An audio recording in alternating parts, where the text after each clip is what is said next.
pretty exciting to talk about Northern Games with the young people.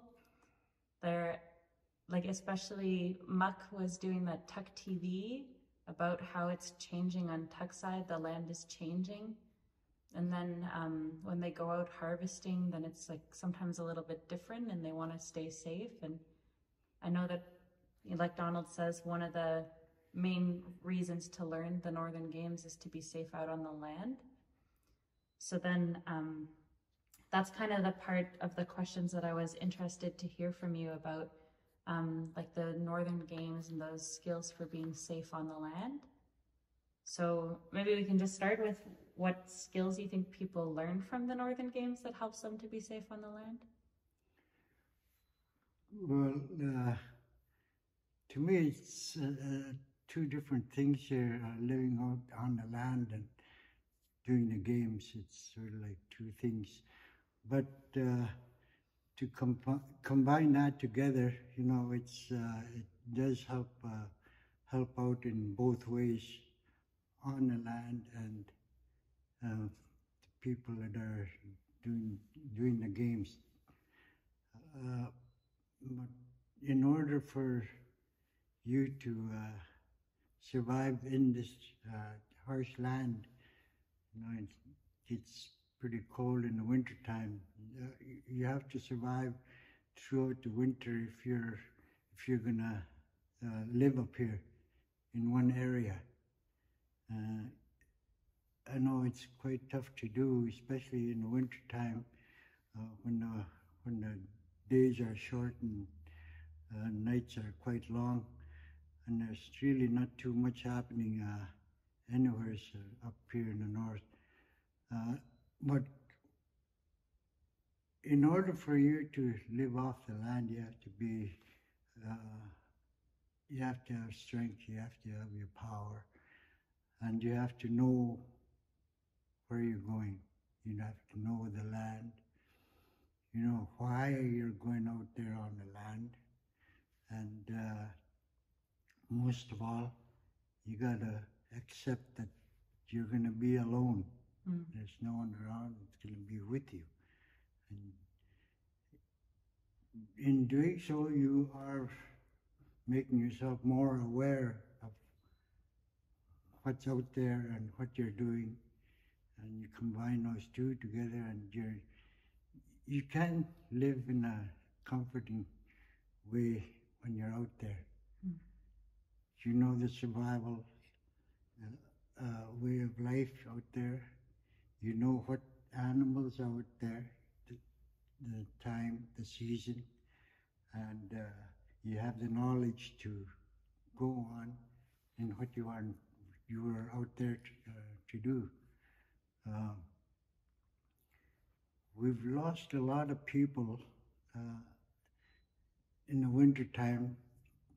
They get lost in a storm, and we never ever did find them before. And usually they're alone when they get lost, and we don't know what happened to them, and we never ever did find them. You know, how did they survive?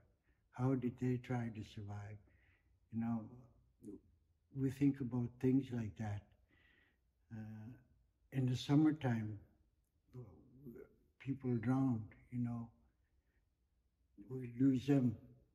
How did they feel when they were drowning, when they were leaving the lifestyle that they used to live when they're alone? You know, it's really hard to say how a person feels or how the person is prior to that. But it does happen out there, out in our land. You know, it's nothing that we can go out there for and have a joyful time. Think that you're gonna go over and back in one day, which sometimes can take for a long time, depending on your type of lifestyle, your knowledge, your skills, and how you're doing it out on the land for yourself, especially because there's no one else around but yourself.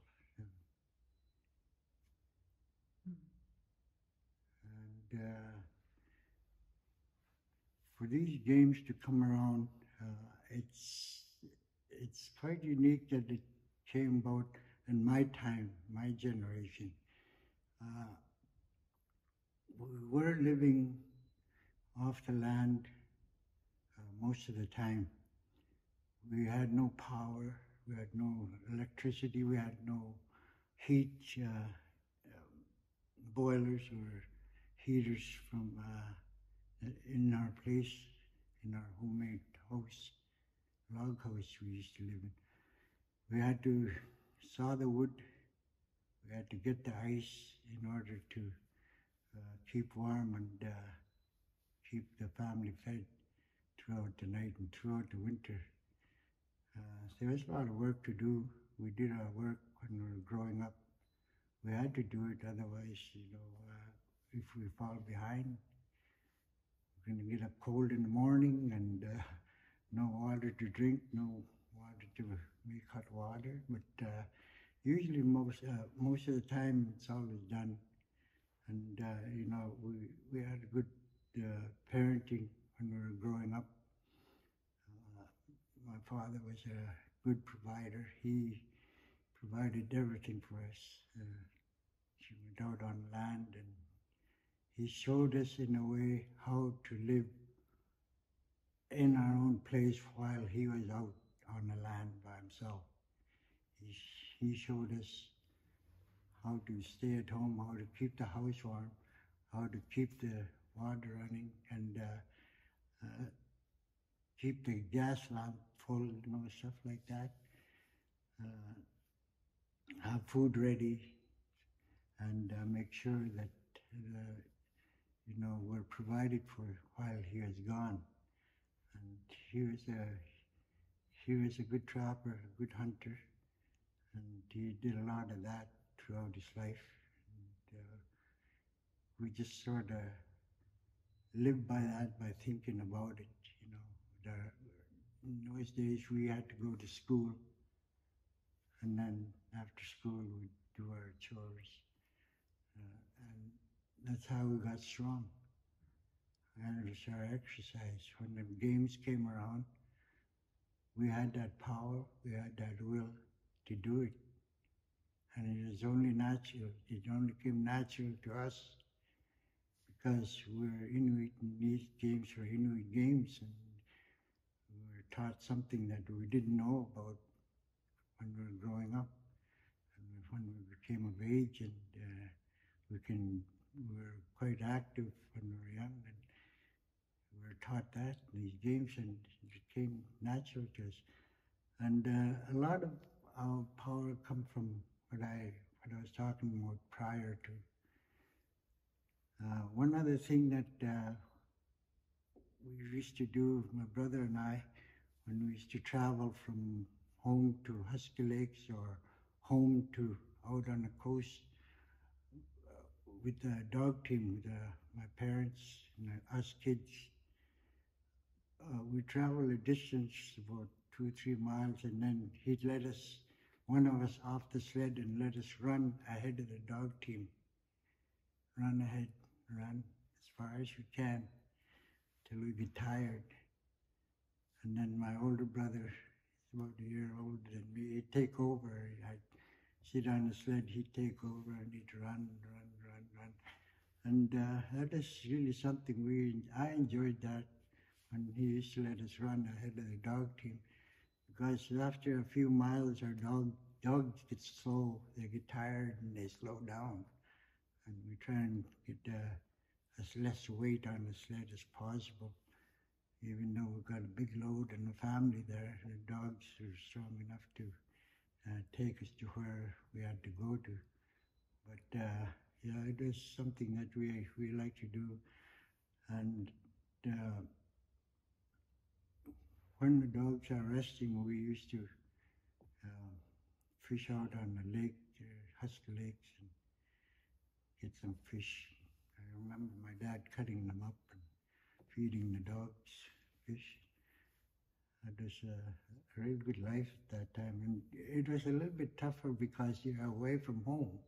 You're not at your place where you're living at. You're out on land, living in a tent, and it does make life a little bit harder, but in a good way. When you say that about like it being in different places and that being a little bit harder, it makes me think about people getting used to changes. Like it's different to be in this place or in that place at different seasons of year, different times of year. And I think that's something that I heard, like people get used to living on the land. You know, you get really used to things getting different, changing, and adapting to those changes.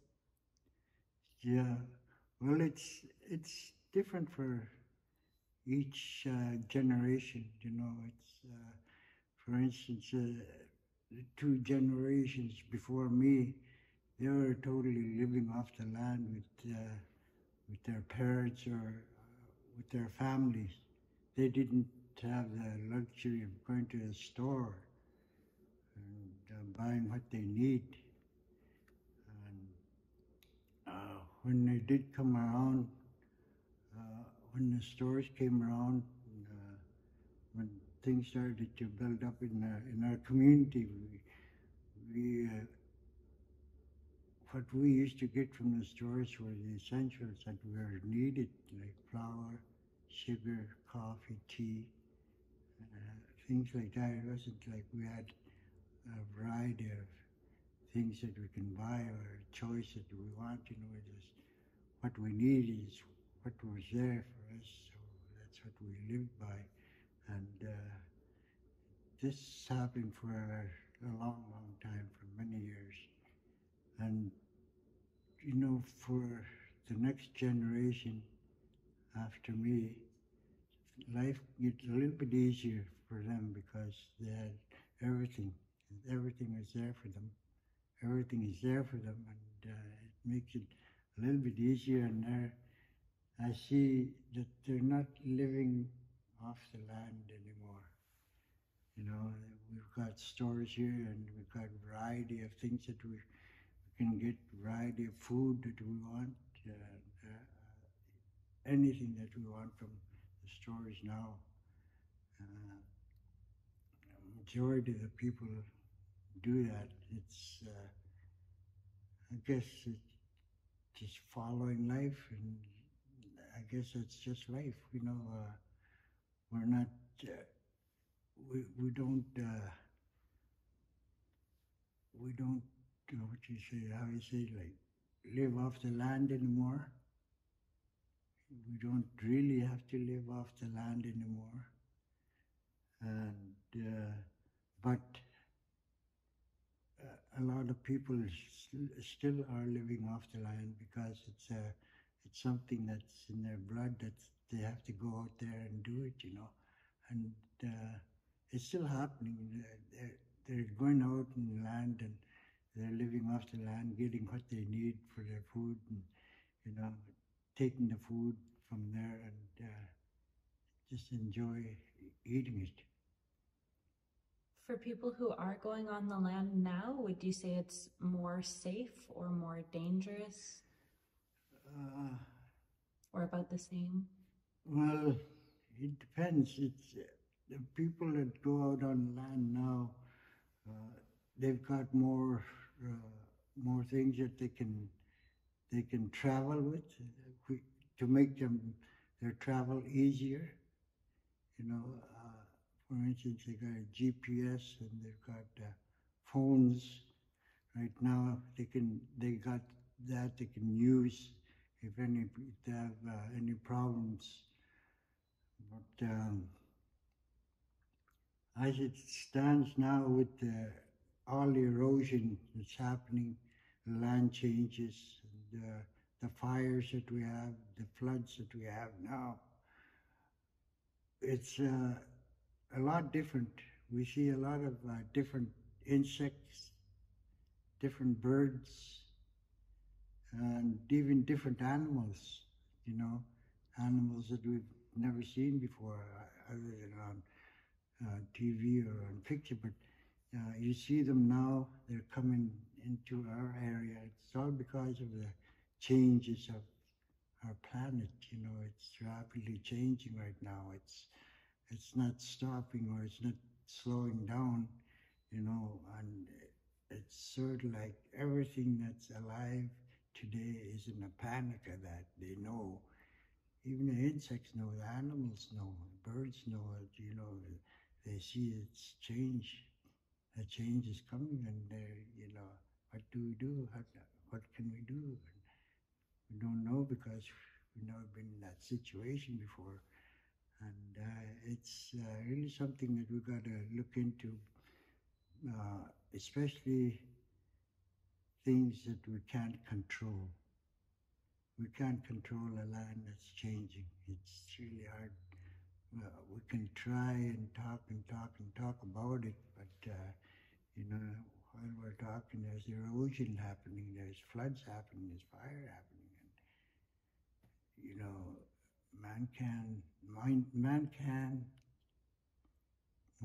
and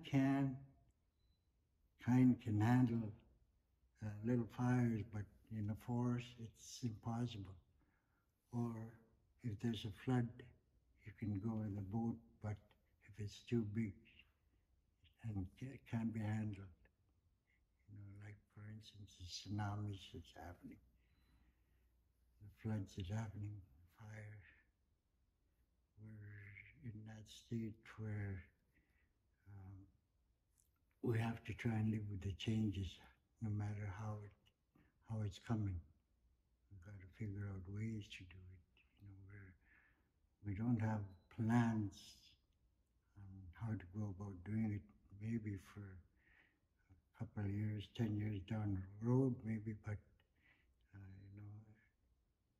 things can get disastrous and things can happen in a matter of a short period of time. So life is kind of different now for young people. They have a different kind of lifestyle and the land is different too. So while things are a little bit different, we still like to play the games. Mm-hmm. What do you see as the importance of learning those games for young people these days? Well, yeah, it's good that the games are still there. I see a lot of kids enjoying these games, especially the young ones. They kind of shy off the first time. They don't want to try it. They're afraid that they might fall. But we encourage them a little. Get them going. Get the other kids to encourage them to try the games. And once they get into it, they enjoy it and they want to keep trying. And in order for that to keep happening, we have to continuously teach them. It's teaching them all the time how to do these games. It's the same thing as what they do in school. They're being taught in school how to add and subtract and English. The same thing as what they do here is they're being taught how to do them. And once they learn how to do these games here, they enjoy it and they want to do more and they want to get into it. I've seen a lot of improvement on, especially with a certain group of kids that come into our practices. There's a lot of improvement with them. And they show it, they show that they can do it. They just want to continue, keep doing it. To see that in these kids, I can see that it's going to go a long ways, especially for those ones that like to do it, like to high kick, and like to do the kneel jump and head pull, like all together, rather than one game, just favoring one game over the other. The kids that we're teaching now, they like to do all the games, they don't shy away from one or the other. And we try and teach them to enjoy all the games that we teach them. It's really important that they do that. They know, and they know how to do all the games, all the games that we taught them. We want them to enjoy doing them, enjoy going higher, going farther. It's a good thing to see when the kids are being taught in that way, and you see the joy in them. You see that now that I learn how to do it, I can do it. Little things like that come out of the kids, and that's really something for us as teachers to see. You can't see it if you're coming from the door and you see these kids doing, see how much enjoyment they're having until you're right there and you're teaching them, and it's really something that you have to see once you get into teaching them. Who is the first person you knew who played the games? Well, Edward Lenny had brought his boys down from here to Tuck. They taught us how to do these games. I think it was in July sometime. It was summertime anyways.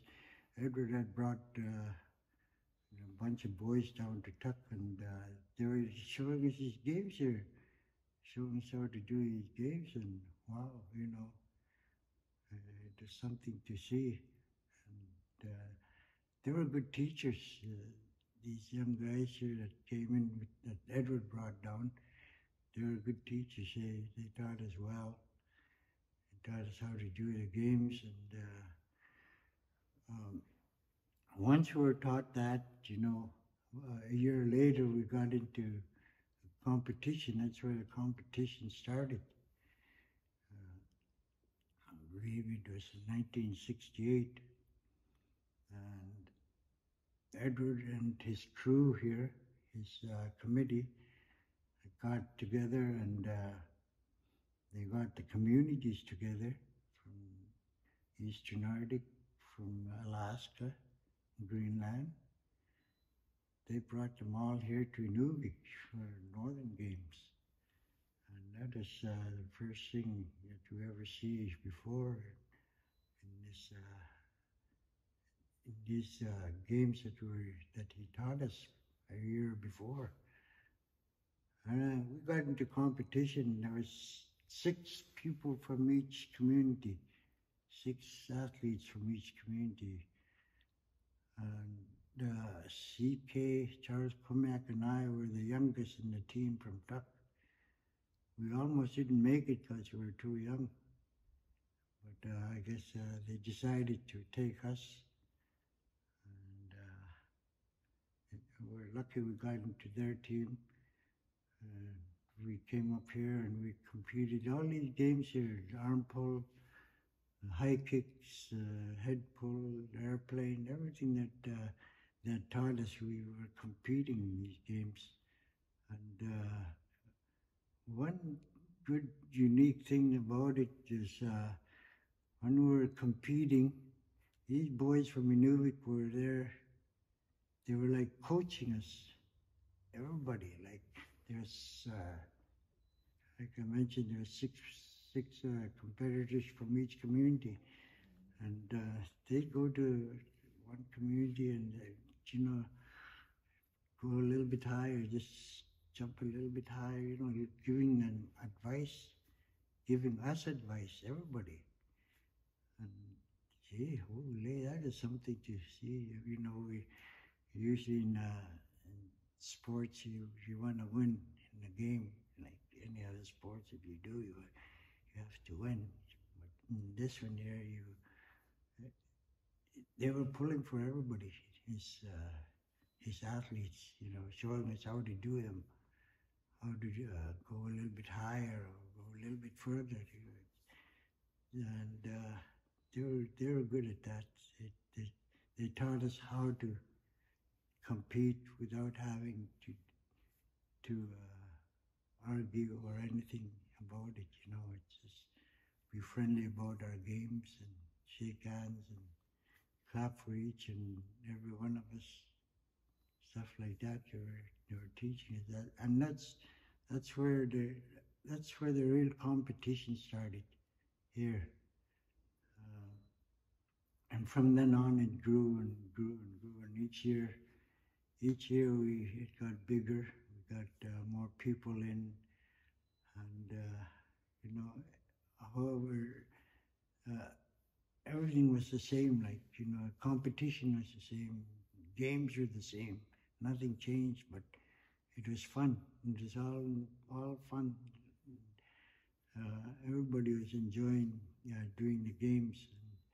We had a lot of good athletes coming from every community, from the Eastern Arctic, from Alaska, Greenland, from here. We had a lot of good athletes that did Northern Games. And I'm sure in my time, there's a lot of them that finish these games in good memories.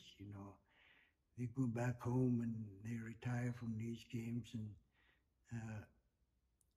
I used to see them not too long after, and boy, we had fun at that time, and it's good to see them again. We've gotten older and we've gotten into life itself, but them were the good times when we used to compete, and seeing that the ones that were out of the competition, they got into coaching, officiating, and teaching, instruction.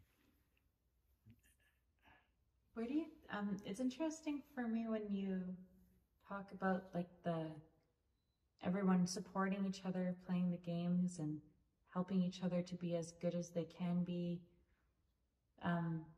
compared to when you were talking about being on the land and being out on the land and having to be prepared to be alone. Mm-hmm.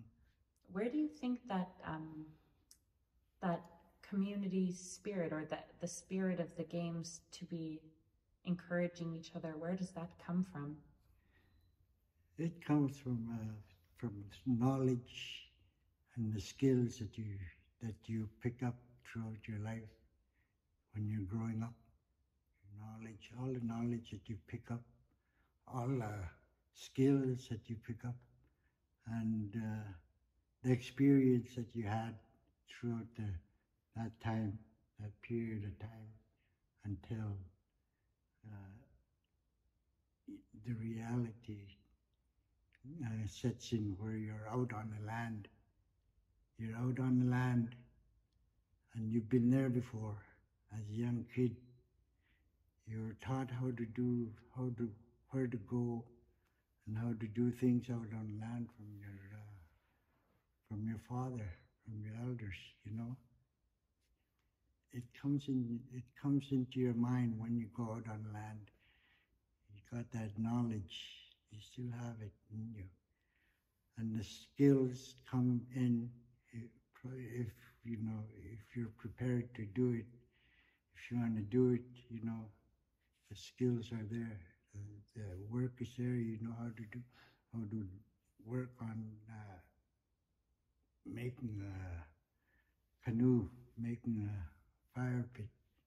Little things like that that's got to be done out on the land. And with that skill and knowledge that you have, you bring it with you to the games.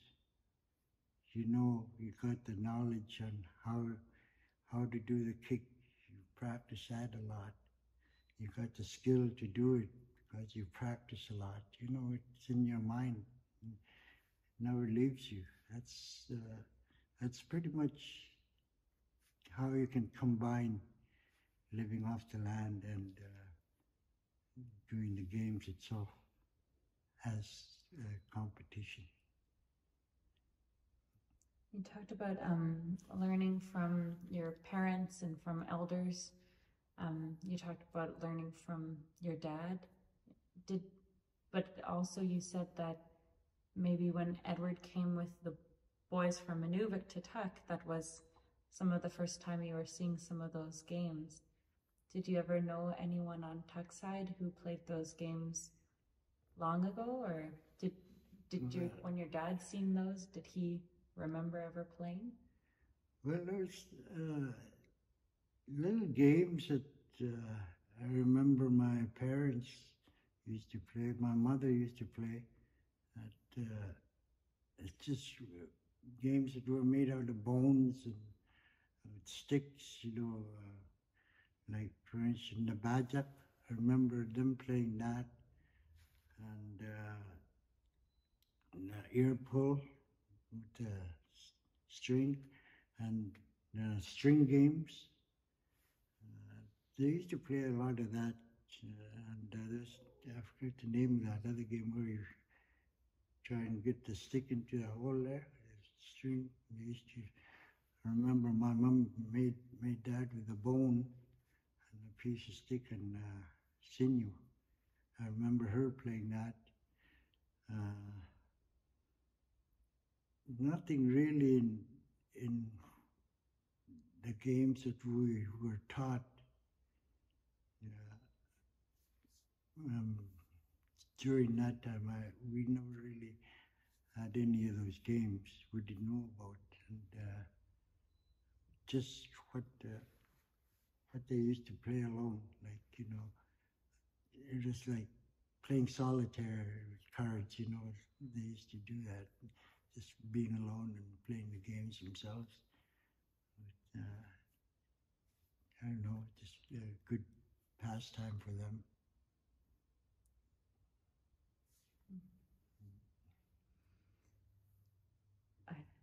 There's so many things I want to wonder about.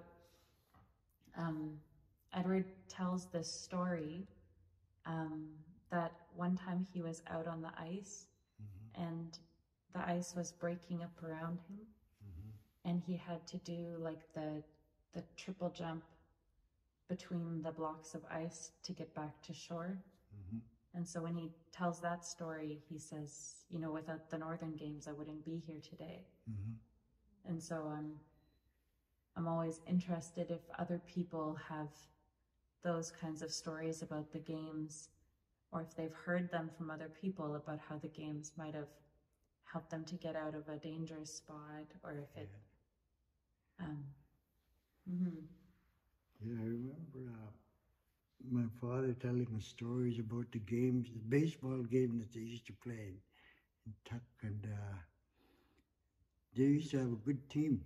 I remember him saying he had a good team. I can't recall who was in their team, but they used to be real good at it. According to my dad, he said they used to win all the time, baseball. But I heard stories about those people who were out on the ice one time. They got stranded out on the ice and started breaking up. I think they had the skidoos when skidoos first came out. I think it's about that time. And these men were skilled hunters, skilled at everything in life, There was a big story at that time. They were stranded, and for I don't know how long it was, a few days for sure. But they managed to get out of it. How they did it, I don't know. And with the movement of the ice, when it breaks up, it maneuvers quite a bit. I've kind of figured that they might have jumped. I'm pretty sure they had to jump over ice packs in order to get out of that unsafe area. They managed to get out of it. But there's one story that I heard about them.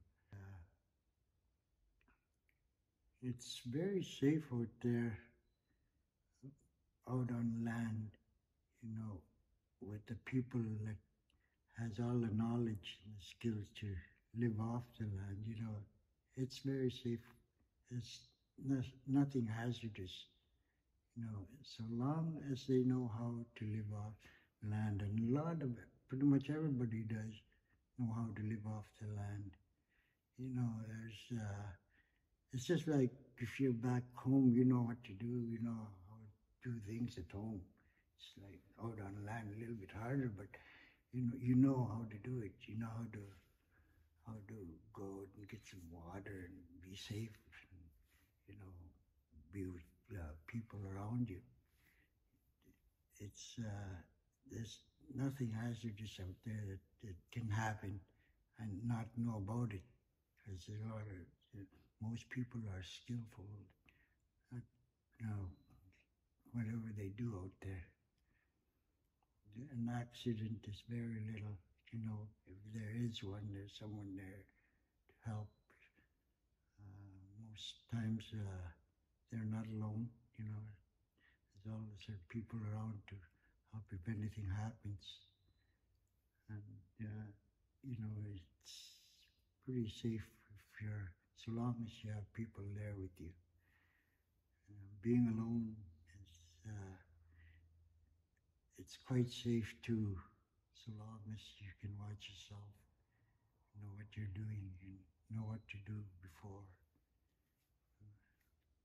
But things do happen when it's unfortunate that it happens when you don't know about it. It's an accident. It's an accident. But yeah, living off the land is quite safe, so long as you have the knowledge. And when you say most people have the knowledge, would you say most young people have the knowledge? They can, yeah, they can. It's not hard to learn. You just got to learn. And you got to be there to do it. If you've done it once, you've done it twice. If you want to know, well, if you don't want to go out on land, you don't have to. I mean, it's not that you don't know anything about it, it's just that you don't want to be there. But those people that want to go out there, yeah, it's pretty safe for them. If as long as they're willing to learn how to do things out there, to make sure that their mind is fully aware of where they are and what they're doing. When you say that, to make sure that the mind is fully aware, is there one skill, or is there one thing you would say is like the most important to learn how to do, to have that presence of mind? Yeah, well, you can't just pick it up off the air and have it there, It's got to be, you got to have the experience. You got to know that you've done this a lot of times, It's like in our games, you practice, So long as you have that knowledge, so long as you know what you're doing, you can, in most ways, live a life in such a way where you don't have to try and what are we talking about? You're making me think of the good man, good woman competition. Oh, okay. Like when you're practicing those, set fire, make fire as fast as you can, or cook something, make some tea, or cut the fish, Yeah. You're making me think of those all-around traditional skills. Well, you've seen it once, but they've done it 1,000 times, They know how to do it. They've done it before. They had they could have had the knowledge since they were little kids, young kids. They were probably taught how to do it, and it's been there with them all their life, you know. And to showcase it to people, you know, how to do it, how it's done, you know, they do know how to show the people how things are done, how to light a fire, how to cook a fish, you know, things like that. It's in their blood. It's with them all the time. Should we keep chatting or should we take a break? Yeah, take a break. What time is it then? Well, this book is old. It's the first one we put out. sorry, I'm just a little crooked here. Oh, is there anything that you wanted to tell me about, and to the camera too, about the Northern Games? I asked you some of the questions that I thought are important, but maybe you're the expert, you're the pro and the teacher. I'm glad that Northern Games is still continuing. I know it's pretty hard for our youth to get into this event here. A lot of our youth nowadays are going every which way. I noticed that a lot of interests are in the main games that we play up here, like for instance hockey and basketball, soccer, volleyball, and Arctic sports is one of the games that we like to keep continued throughout the year, especially with our youth. You know, they do a lot of games now that their interest can be with the Northern Games, providing we get the people that are teaching and instructing the games, you know, get them to get the kids' interest and keep the games continually going until, you know, the next generation takes over. You know, we'd like to see it continued all the time. The games itself, I don't see any changes in them since I was competing. I noticed that it's a little bit harder for our youth now because I didn't have the experience of living off the land and getting their strength off the land. You know, they might be doing exercises here in town, which is a lot of difference. There's a lot of difference between the muscles that you're growing out on land and the muscles that you're getting here in the gymnasium or doing weights and stuff like that. But I notice that the kids that are trying these games, they're trying a little bit harder. It's just because that it's sort of not what they're used to doing. As they were growing up, their bodies were in tune to other sporting events, and when it's time to learn these games, you know, they have a hard time trying to adjust on how to coordinate their bodies to do these games. But once they start learning, you know, it's a lot easier for them because it's just a continuous thing that they want to do, especially when their interest is there.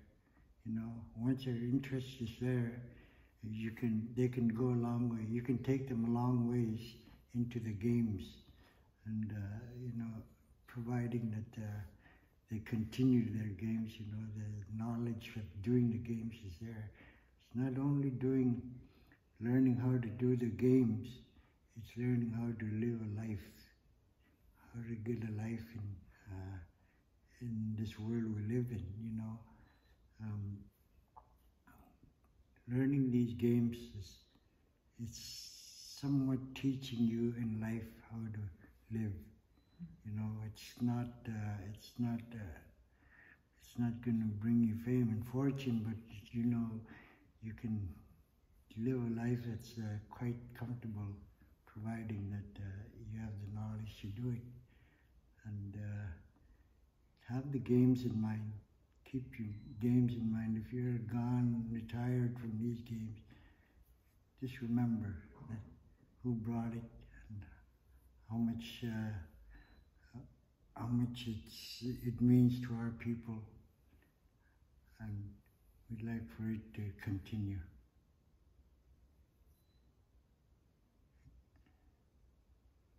So Is it time? Is it time? I could keep asking you questions all day. Yeah. Well, what time is it? Brian should be here in a minute now. Can I ask you one more until he comes, or are you done for now? Go for it. Well, you know, like some of the young people were kind of feeling maybe a little lost, right? And then when they were asked what they wanted, they said they wanted to play the games, right? That's why we're having the games in Tuck in July. So when you're feeling a little lost up here, do you have an idea for how the games helps with that? How the games would help in that?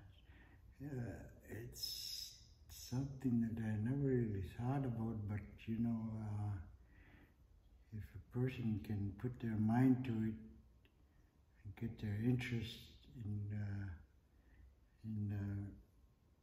doing these games and getting themselves involved with our games, you know, if it's going to help them out in such a way, well, it'd be a good thing for that person, you know.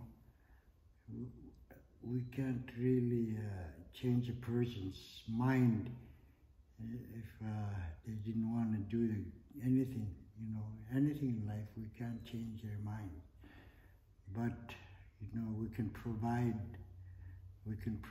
whatever is in need for them to learn how to do our games. We've got the equipment. We've got knowledgeable people that can teach, you know, we've got all that.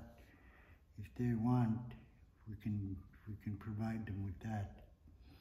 And it would be, I wouldn't say up to us, it would be up to them to come up and come forward and you know, ask for help if it's help they want.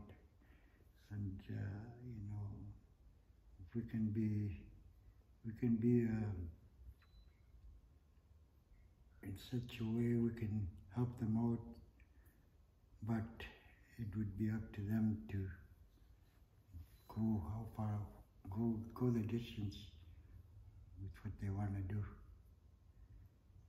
What do you think is the most important thing that young people can learn from the games, or the best thing that the games give to them? Well, like I mentioned earlier, you know, you can learn a lot of things in life with the games itself. For instance, being with a group of people, you know. For instance, if we have some kids here, or 10 kids together, you know, they're going to put their minds together, and one of them that wants to be taught how to do the games, you know, he's going to listen, or she's going to listen to the people around them. So long as the people around them are talking and learning or teaching, you know, whatever, you know, that one person's mind can put theirs into their mind and be with them, and bring that home with you, you know. Don't leave it here, bring it home with you and think about it. That can change a person in such a way that can make it better for them if they want. I can only say that we'll be there for them if they want they want our help in learning how to do our games, and that can go a long ways for them, providing they want their interest is there. Tama. Okay, tama. Okay. Okay, 9 name.